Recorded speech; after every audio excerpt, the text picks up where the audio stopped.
Честа и автономијата на наставниците е одбранета и на прав пат сме и во оваа сфера, порача денес на пресуд СДСМ Штип.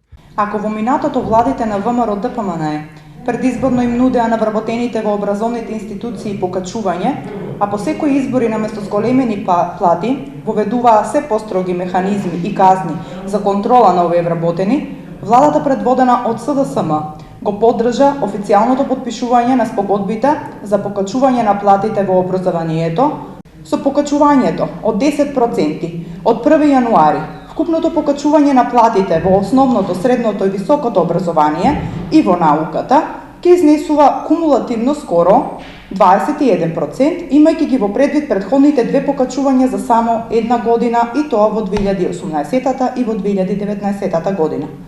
Ветивме дека ќе дадеме целосна поддршка на наставниот кадар и ќе ја браниме честа, достоинството и автономноста на професијата наставник. На прав пат сме и нема да запреме тука. СДСМ е далеку од она што го вети и требаше да го направи, се огласија од ВМРО ДПМН.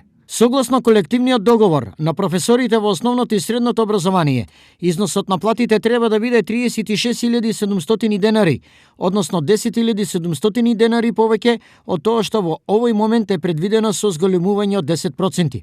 Веќе трета година нема едногодишно предучилишно образование, не се издаваат поквалитетни учебници, се укина екстерното, се воведе државно тестирање, ке се укинеше едневникот, се користи едневник.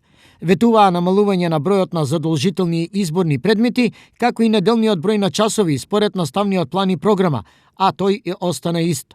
Ветуваа мотивирање на најдобрите училишта со повисоки плати, а за наставниците ништо од тоа.